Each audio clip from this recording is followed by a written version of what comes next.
Halo cuy, selamat datang di OB Motologi.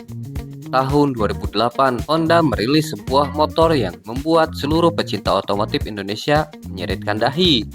Namanya City Sport One atau CS1. Desainnya tidak masuk akal untuk zamannya. Setengah bebek, setengah sport. Dengan punduk tangki yang ternyata adalah bagasi. Di masanya, motor ini dianggap kegagalan desain terbesar AHM. Tapi di tahun 2026, hukum alam berbalik. CS1 yang dulu dijauhi, kini diburu. Bukan karena tampilannya yang mulai terlihat keren, tapi karena ada harta karun mekanis yang tersembunyi di balik jubah plastiknya. Hari ini, kita bedah tuntas kenapa si buruk rupa ini sekarang jadi primadona. Kenapa CS1 gagal total saat pertama rilis? Jawabannya adalah over marketing. AHM saat itu mempromosikan desain CS1 terinspirasi dari lekukan supercar Lamborghini. Ekspektasi publik terbang tinggi, tapi yang datang justru sebuah motor dengan wajah yang sulit dicerna oleh estetika konvensional. Publik Indonesia tahun 2008 belum siap dengan konsep crossover. Kita hanya tahu motor bebek ya bebek, motor sport ya sport. CS1 datang menghancurkan batasan itu dan berakhir menjadi bahan bulian nasional. Namun, di balik kegagalan visual itu, Honda sebenarnya memberikan kita sebuah mesin jahat yang dibungkus dengan baju yang salah. CS1 sebenarnya adalah sebuah eksperimen cerdas. Honda ingin menciptakan kendaraan perkotaan yang punya kelincahan bebek tapi dengan performa mesin sport. Inilah esensi dari City Sport. Mereka menggunakan sasis twin tube yang sangat rigid untuk ukuran motor kecil. Posisi berkendaranya unik. Pedal operan gigi seperti motor bebek. Netral, ke depan 1, 2, 3, dan sampai 5. Tapi ergonominya tegak layaknya motor touring. Inilah pionir adventure bike kecil di Indonesia. Jauh sebelum tren Honda CB 150X atau Kawasaki Versys 250 meledak di pasaran. Konflik visual terbesar CS1 adalah proporsi.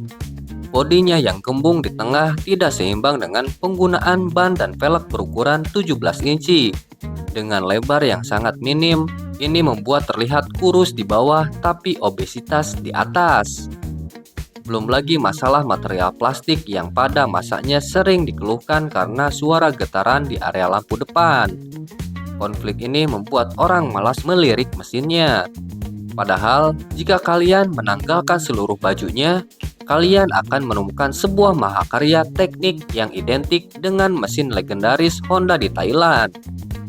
Mari kita bicara angka, dan disinilah mesin CS1 berkode KWC adalah turunan langsung dari Honda Sonic 125 RS Thailand dan CBR 125 versi Eropa. Yang pertama, karakter overboard. Dengan langkah piston atau struk yang sangat pendek yaitu 47,2 mm. Mesin ini adalah penyanyi di putaran atas. Diameternya tinggi, nafasnya panjang. Di atas kertas, tenaganya mencapai 12,8 PS. Angka yang sangat besar untuk kelas 125 cc di tahun itu. Yang kedua, liquid cool. Berbeda dengan Supra atau Karisma, CS1 sudah dibekali pendingin cairan dengan radiator yang cukup besar. Ini membuatnya sangat stabil untuk digebuk di RPM tinggi dalam waktu lama. 3. Transisi manual 5 speed. Penggunaan transmisi 5 percepatan memberikan gear yang lebih rapat dibandingkan motor bebek 4 percepatan biasa. Inilah kenapa banyak mekanik balap menyebut CS1 sebagai serigala berbulu domba. Ya, memang seperti domba Garut. Jika dibandingkan dengan Satria Evo 150 yang saat itu merajai pasar, CS1 memang kalah kapasitas mesin, tapi dari sisi durability dan kenyamanan, CS1 menang telak.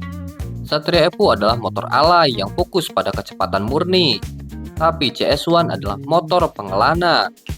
Jarak main suspensi depannya lebih panjang, dan posisi radiatornya yang lebih tinggi membuatnya lebih aman melibas genangan air atau medan semi off-road. Di tahun 2026, banyak builder mengubah CS1 menjadi mini adventure karena sasis dan mesinnya sangat mendukung untuk dipasang ban pacul dan box belakang. Honda CS1 saat ini bukan lagi sampah otomotif. Dia adalah investasi cerdas. Harga bekas untuk unit bahan sekarang sekitar 4-6 jutaan. Tapi untuk unit mint condition atau restorasi orisinal, harganya sudah menembus 12-15 jutaan rupiah di tahun 2026 ini. Kelangkaan komponen bodi dan keunikan bentuknya membuat CS1 punya nilai eksklusivitas. Memiliki CS1 hari ini menunjukkan bahwa kalian bukan sekedar pengendara motor, tapi kalian adalah orang yang mengapresiasi sejarah, eksperimen gagal yang ternyata punya kualitas mekanis kelas dunia. Pada akhirnya, CS1 mengajarkan kita bahwa kecantikan itu relatif, tapi kualitas mekanis itu absolut.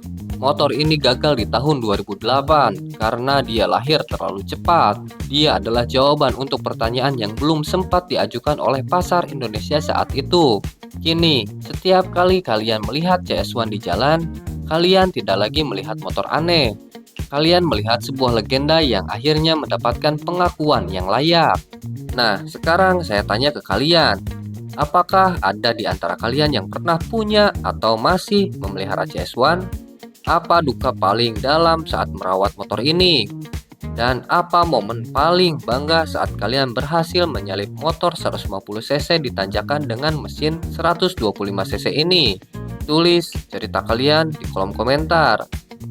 Saya Obe, tetap teliti tentang motologi. Sampai jumpa di video selanjutnya. Bye.